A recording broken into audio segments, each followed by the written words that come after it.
and welcome to Have You Tried Not Being a Podcast? Here on That Hashtag Show. I am your host, Yael Teagle. I'm excited to return with my amazing panel. Hello, Chris. Hi, how are you? So good. So happy you're here. Toni, hello. Hi. Hi. Welcome back, everybody. Again, this is Have You Tried Not Being a Podcast? We had an excellent first episode, and now it's time for episode 2. Today, we're going to be talking about some groundbreaking series, performances, representation, TV, movie, all that good stuff, and talk a little bit about stuff that was groundbreaking to us and that affected our journeys. So let's jump into it. Any titles that come to your mind right away when you think of groundbreaking portrayals, groundbreaking representation in queer media? It's so terrible given recent news, but immediately my mind went to Buffy. Yeah. Willow and Tara were like huge, right? It was like the first time we'd actually seen not just a queer couple, but a specifically lesbian couple. And their relationship wasn't completely centered on the coming out process, even though there were those moments. There definitely were those moments where they had to like have their coming out moments, but it was more about how they fit within this very supernatural horror themed show, and coming into their power as, you know, as witches. And of course, there's like a multitude of parallels to be put there with like women, and especially women who are, you know, discovering their sexuality, especially a sexuality that may not be accepted, you know, amongst everybody.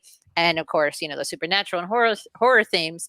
But we just ate that shit up because we were like, this is amazing. This is so cool and awesome. And they're also really, they weren't lesbians for the sake of the male gaze. You know, it wasn't, you know, like the titillating, sexy, like, ooh, aren't they, you know, they're roommates kind of thing. It was like, oh, no, those are proper, like, committed, loving lesbian couple. But inevitably, that portrayal also had some issues with it because tragedy rung its terrible head. And, you know, it just...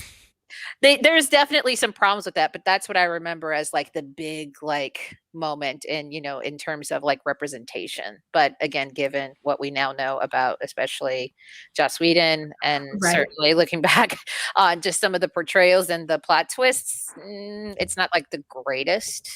Right. I mean, something that is groundbreaking doesn't necessarily mean that it lasts, that it holds up, or that it even would still be considered great at this time. Chris, completely. anything that you can think of? Yeah, I mean, I can think of so many off the top of my head, Yael. I would say Luke and Noah from As the World Turns. We talk a lot about soaps off the podcast. Will and Grace, obviously. Saving Face, I would say, is probably one of the most important movies of my life, I would say, because it does such a good job comparing the idea of coming out, you know, and the shame that can come with that, with also the shame of, you know, being from a immigrant family, Chinese family, if you do something wrong.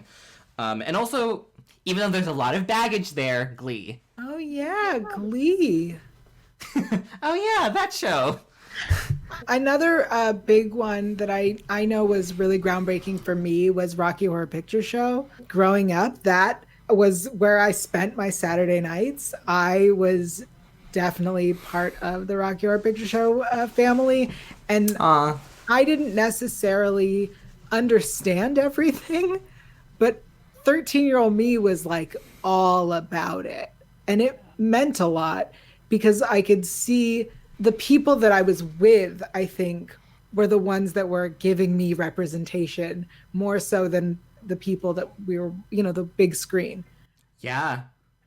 I love that because, I mean, I've heard so many, I think we've all heard so many stories of queer people, trans folk, drag queens, you know, any type of gender performance artist. I think we've heard so many of them talk about how important Rocky Picture Horror Show was to them because it kind of allowed them, depending on what role you got, it allows you to play with, you know, your identity. Yeah, absolutely. What about Boys Don't Cry? This was a movie that I remember it winning. I remember the Oscars. I remember going to Blockbuster and renting it right then and there. And then I went home and watched it alone without my parents knowing or caring, really. But I feel like it was such an amazing, moving thing to watch. it's so heartbreaking. And later on in life, learning how much that story was changed, because it's based on a true story, but how much it was changed for the movie is really interesting.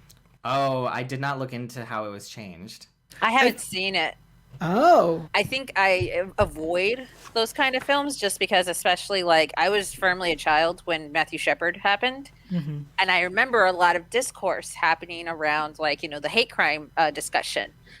Even just as like, what I thought I thought I was a straight child, but even as a straight child, I just like couldn't even like deal with consuming media and stories that were about people willfully like hurting another person for such an unjustifiable reason. I don't even think I've seen Brokeback Mountain like from beginning to end. Like I've seen like enough to know what's going on there and to know like, oh, okay, like performances are beautiful and wonderful, but I don't, no thank you. They also did like versions of like the Matthew Shepard story. There were a few documentaries and films about that, and so anything that has to do where I know going in that it is going to be about that specifically, I still feel like that 8-year-old that's just like, I can't even do that. That's just way too much.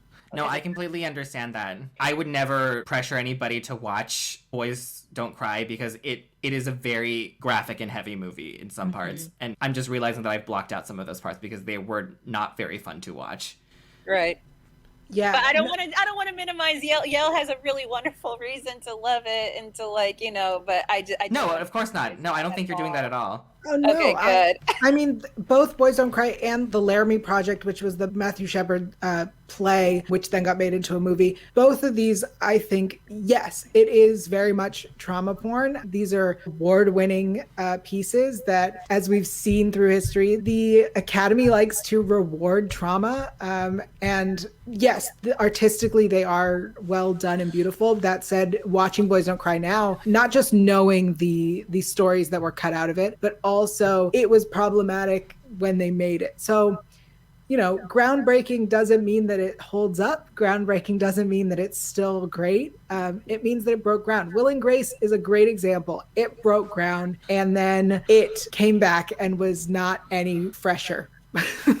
No, exactly. I think that kind of is the downfall of being a groundbreaking show. It's that the idea of breaking ground in itself is ephemeral, right? Mm-hmm. It can't continuously break ground. That's not possible for a thing. Right. And I think, we're talking about things that were personally groundbreaking. And for me, RuPaul was huge, as a child. And she coincided with a really wonderful time in my life when I was also becoming aware of not just RuPaul as a performer, because there was a time when she was everywhere, right? She was on MTV in music videos. She was popping up on House of Style. She was modeling. She was getting brand deals. She was in movies. On Sister.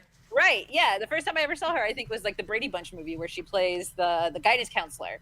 And they never play the fact that she's a drag queen for laughs. She's just an actress, right? But then when I see RuPaul Charles, the male actor in But I'm a Cheerleader, it's like, oh my God, like they're everywhere, right? And at the same time, I was becoming aware of actual drag queen and drag performers. My dad, he had a wonderful habit with us where we would go to South Beach every Saturday because I'm from South Florida. We go to South Beach every Saturday. We would people watch. So even just me kind of like walking, along the beach and the streets and seeing people coming in and out of restaurants and clubs and kind of just seeing, oh, somebody's singing. And it's like, oh, that's a really pretty lady. And then having to be explained like, no, that's a drag queen. And it's like, what? Oh my God, what do you mean? And then like my dad, taking us into, the drag shops. Cause I was like, I have a pep rally on Friday. I need a red wig. Where can we find one? And then my dad and my stepmom taking me into a drag shop, or a gay theme shop where they're selling like, those awful party wigs. It's like then just being exposed to it, like in my real life. And then at the same time, like the Birdcage comes out to Wong Fu. It's like, yeah, these very sanitized portrayals of gay people and especially drag performers, and yeah, they also have their own problematic bits in there too. But just being exposed to people who were actually using femininity as a show of strength was so completely mind-blowing to me. Because as a child, I had been told, that one, I should be a lady, and that there were a very specific way to be a young lady. And of course, I just was not fulfilling any of those check boxes at all. But then at the same time, people wanted me to be a lady, but then would treat me like somehow it was going to be a problem. right? I'm going to attract the wrong attention. I'm going to be seen as a target in some way, some form, or I'm not going to be taken seriously because I'm too feminine and too frivolous. So there was no winning. But then to see someone out there portraying a woman glamorously, unabashedly, was like, you can do that? I'm so glad that you said that, Toni, because I think this reminds me that I would be remiss to not mention Sailor Moon.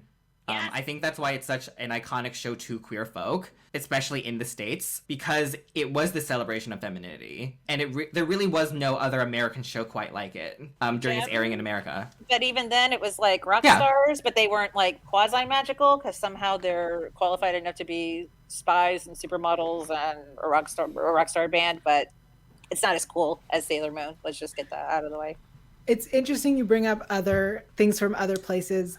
So I found my biggest groundbreaking representation for myself what happened to be on Doctor Who and then Torchwood, which was Captain Jack Harkness.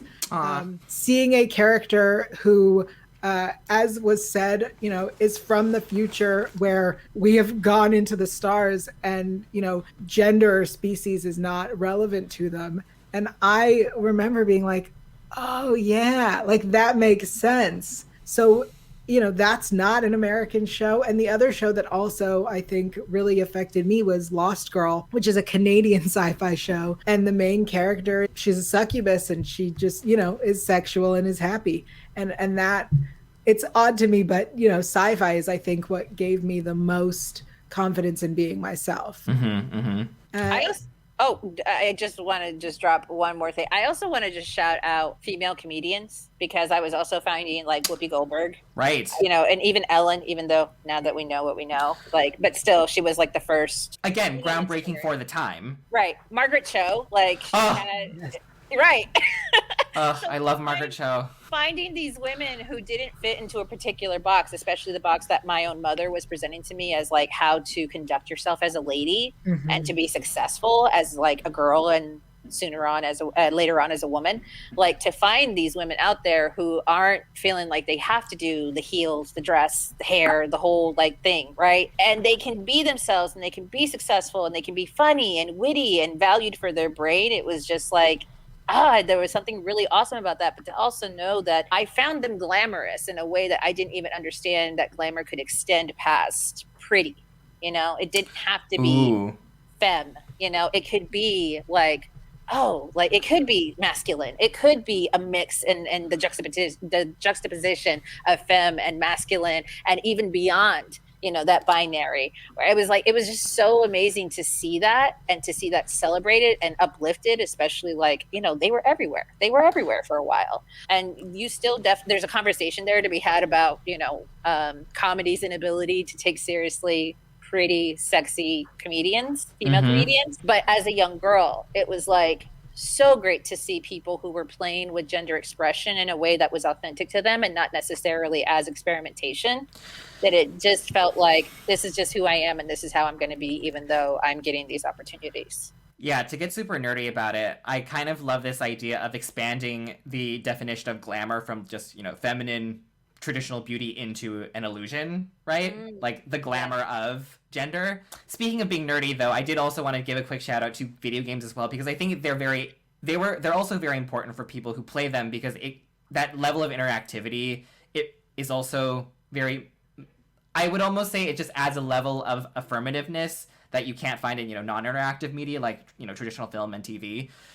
Dragon Age is highly celebrated in the LGBTQ gaming community because they also have been groundbreaking for the time of having queer romanceable characters. They've messed up, but we still love them.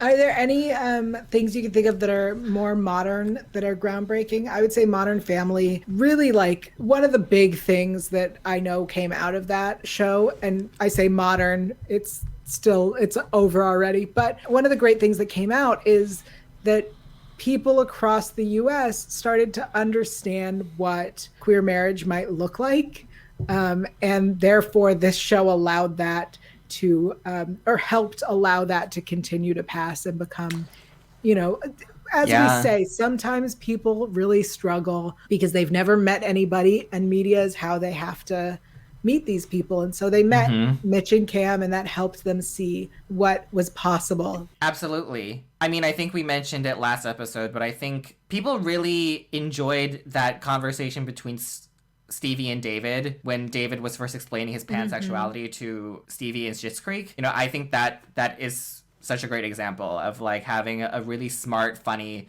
TV friendly, entertainment friendly way of being like, of talking about like your preferences of like, yes, I like both red and white wine. Yeah, and sometimes I sample a rosé and yeah, I absolutely love that, and I like to share that clip on the internet all the time.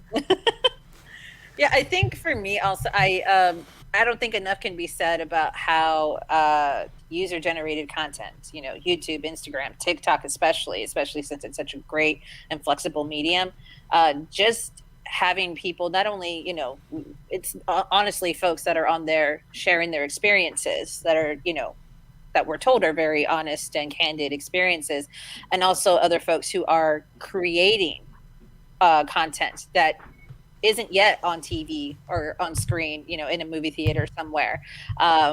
So yeah, I definitely also want to make sure that we are shouting out the folks who are definitely trying in any way possible to kind of fulfill the gaps that we definitely see being created by mainstream entertainment. Because it's like, yeah, mainstream entertainment likes to drag its feet, but of course that's always been the story. But now we are living in a wonderful age where we do have the ability to find those kinds of stories. The amount of representation I've been able to find, especially from shows that, you know, even just shows that are already made outside of the US is like insane, you know, like especially like these Asian dramas, like, you know, K-dramas, like why am I not watching this, and how do I do this? I guess I'm just going to watch it on TikTok because this person is basically just clipping it all. Okay, great. As you mentioned, this, you know, this creativity, it takes us right into our next segment, which we call Make It Gay. Yeah. Make it gay? Make it gay? Exactly. Today we are looking at a show that just aired and we all really enjoyed, which is WandaVision over on Disney Plus. Just a little show, you know, not sure if you heard of it. Little indie flick, yeah. Let's talk about how if we were in charge, we would make it gay. I would start by making Catherine Hahn gay. Her character feels, you know, she's from a coven. It makes complete sense. It's like a sorority. Absolutely. I feel like she gay. She real gay. I think that would be my like first nugget. I don't know how much more I would sprinkle in. Anything that you want to add? I feel like this is my own wishful thinking. I would like, because I think Vision is such like an advanced being, I would like them to be pan. Oh, absolutely. Right? This would create too much drama and I would not want to hurt Wanda more, but like maybe having like, you know, a little fling with Evan Peters as Quicksilver. You know? Brother, no.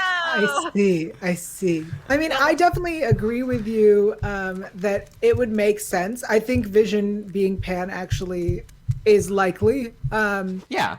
I mean, but I would also say I think he's monogamous, and I think that that's important. Yes. But, you know, had there been time, or maybe this is our future, that time away he will discover his pansexuality and explore other people before he returns to Wanda. Aww. I like that. Toni, anything you would, any way you'd gayify it? I'd put myself in the show and I'd be Kat Dennings' girlfriend.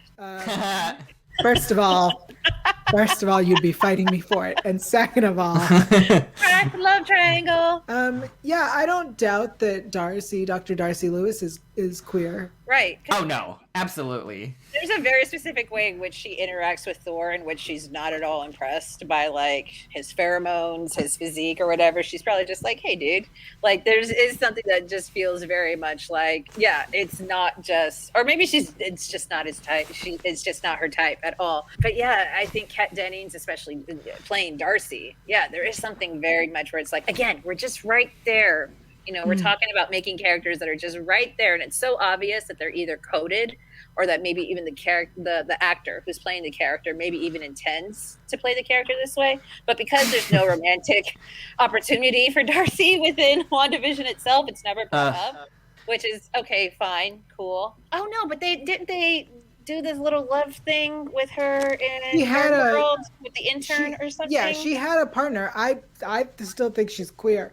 Oh, completely. Yeah, but I wish that show would have had a bigger opportunity to expand, not just about what was happening with Wanda and Vision, even though I know the show is called WandaVision, but it's like you introduced all these wonderful supporting characters. I want to know what, and again, Monica. What do we know about Monica?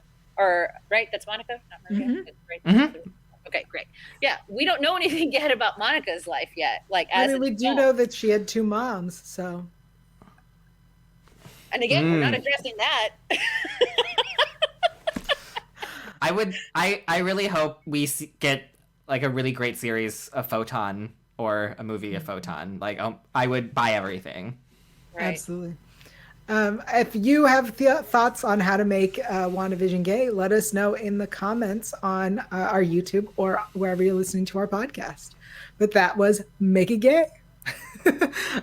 We also have some headlines because we want to keep everybody informed in everything that is going on in the world. So in case you missed it, the Potato Heads are coming. The toy formerly known as Mr. Potato Head is getting a rebrand, sorta. So both Mr. and Mrs. Potato Head are still available to purchase, but Hasbro has renamed the toy as just Potato Head. Also, the Potato Heads now come in a gender-neutral family set. The images that Hasbro released of these portray the family on the packaging with 2 dads and 2 moms, along with a heterosexual couple as well. And the decision is to encourage children to play and imagine a more inclusive world that reflects their own. I know people were really upset about it. They're dumb. Why?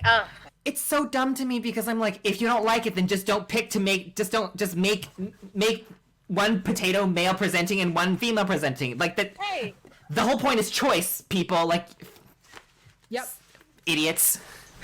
Chris, what else is in the news? Oh. Well, I'm so glad you asked, Yael. Just in time for Pride Month, that's June, DC Comics is launching DC Pride, an 80-page anthology comic featuring LGBTQ plus characters from across the DC universe. Yay! But that's not all. DC Pride, which drops on June 8th, will be joined by an 8-issue miniseries, Crush and Lobo, and 9 Pride-themed variant covers showcasing DC's top characters as realized by the comic book industry's leading artists. Yay! I'm so excited for this. Me too. Okay, and over in Queer TV news, we got some bittersweet announcements. So Pose, FX's 80s drag drama by Ryan Murphy, is set to end, unfortunately, after its upcoming 3rd season, which premieres with 2 episodes on May 2nd, and it will conclude on June 6th. In the meantime, you can binge the first 2 seasons on Netflix. Also premiering soon is the 2nd season of Hulu's Love Victor. All 10 episodes are dropping on June 11th. Very exciting for both those shows. New. Can I just say real quickly? I'm gonna start lobbying for Netflix to pick up Pose. I'm gonna start yelling at them to do it. All right, keep an eye out for that Twitter campaign. So we all know about some Harry Potter drama, but the next Harry Potter video game, Hogwarts Legacy, which is scheduled for a 2022 release from publishers Warner Brothers, Interactive Entertainment Inc., and developer Avalanche Software, is going to allow players to customize their character's voice, body type, and gender placement for the school dormitories, taking a stride towards inclusivity after several transphobic comments were made by series creator J.K. Rowling. This is, I think, a really amazing decision that the team working on the show chose to do. They decided to go ahead and do this regardless of what the series author may think. What do you guys think about this idea? I know that for this game, you can pick how your character presents and then also how people address your character. I think that is one of the most amazing things that, you know, Chris, you were talking about video games and how they affect people and are groundbreaking. And I think this one is doing something really unique. I'm going to be a negative Nancy, and because I read the article that we linked from Bloomberg, and my question is, like, is J.K. Rowling still going to make money off of us buying this game, though, because it is still her property? Other question that I have, I guess, is did they I might have missed something in the article, but did they specifically say that they're doing this in response to the awful shit that J.K. Rowling said? Or was this maybe pre-planned? These are great questions. I believe that this was in direct response. It was a choice made by the developers, I believe, but I could be wrong on that. Also, to answer your first question, of course, anything that is Harry Potter, she is making money on. See, that's still a little bit off to me then, unfortunately.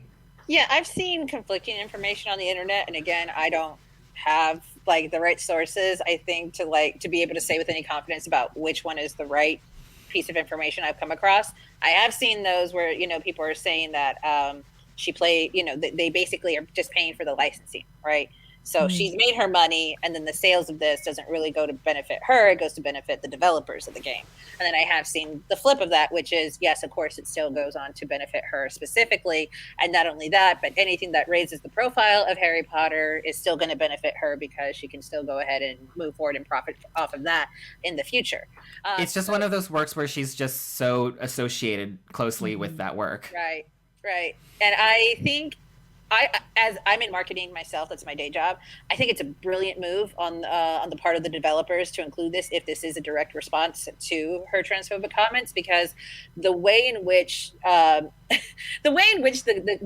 FX houses and especially game development houses are set up, you really can sink an entire company just off of one bad title. If one bad title underperforms, that's it. Those folks are out of a job. They're looking for new work. Very true. The comments made by J.K. Rowling, I'm sure, have nothing to do with the folks that are over there. And maybe if there are folks who agree with them, it has nothing to do with the work that they're doing in order to develop a game, is how I feel about it. So I just feel like, it's a shitty spot to be in as a consumer, because you're like, I don't want to support J.K. Rowling, even though this thing, if she had never made those comments, it's probably something I would have been interested in. So where is your responsibility as a fan to either just keep on consuming the things you like, or to just make a stand and say, you know what, I'm not going to contribute further to the J.K. Rowling empire. I definitely will not be buying it, though, personally, but I definitely feel for folks who are still in the middle of debating about where that is. And it's just weird, just because the information is just so sketchy. Again, where does the money go? Who is it going to? Where are these decisions being motivated from? Can that development house even say, F her, we're not fucking around with her anymore. This is for us right now. I'm sure they can't come out and publicly say that. So it's just a weird spot to be in. I do want to acknowledge, though, that I do think that having this option in a mainstream, like, AAA title is very important, because you only see these types of options usually in indie games made for and by queer people, queer, trans, LGBTQ plus people. Well, I feel like they did this in Cyberpunk. Wasn't there a whole thing about how you can, like... Right. And not only can you, like, pick your genitalia, but you can design your genitalia? But then, as I understand... I'm not a video gamer, so you guys might have to help me out with this. Isn't Cyberpunk, don't they have sex scenes and, like, sex is a component of the game? It's a minor component of the game. Right. But I don't believe sex is going to be a component of Hogwarts Legacy, right? Is that what it's called? No, I would not imagine so. Right. But another question that I did have, though, is, like, is this game actually going to be good, though? Because I've seen Harry Potter games. I've played them. Most of them are a little bit on the wonky side. Just going to say that. Well, all great questions. I will leave our audience with this question. Will you be checking out this game? What do you think about this news? Let us know, again, in the comments on YouTube or wherever you're listening to your podcast.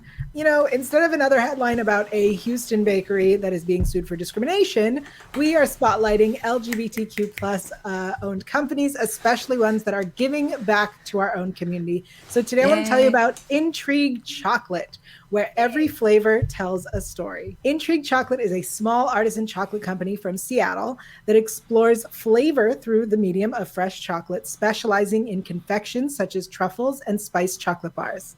At Intrigue, a pop and pop business run by husbands Aaron and Carl, they celebrate discovery and encourage the habit of exploration, enrichment, and enjoyment. Back in 2019, they had grown to 3 locations and had 14 employees, but 2020 happened, and now Intrigue is just the 2 of them in their 1 retail location in Pioneer Square, making all their own chocolate, stone milling from the bean.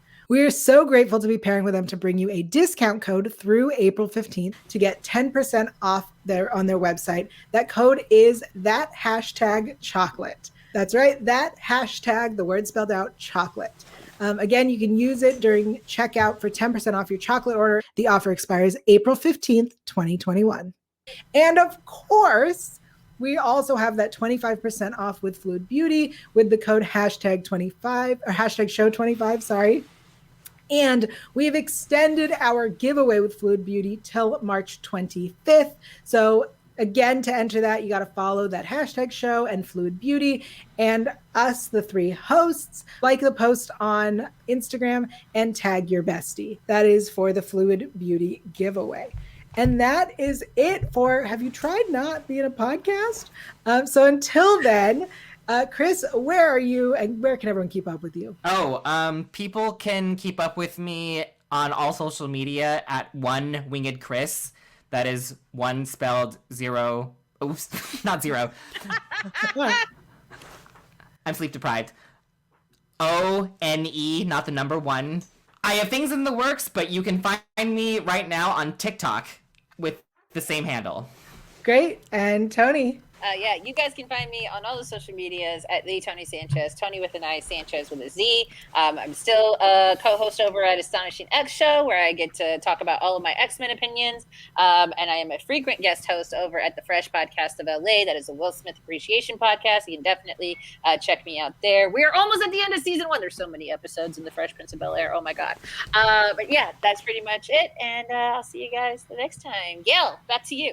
Thanks. I'm Yael Teagle. I'm everywhere at Yael Teagle. That's YAELTYGIEL. You can find me talking superheroes on Wednesdays on Super Lady Hero Hour on Fanversation. You can also find me talking Law and Order Special Victims Unit, the greatest show of all time, on Law and Order S Review over on Fanversation. I'm also on twitch.tv/Yael Teagle, trying very, very much to play Zelda and failing miserably.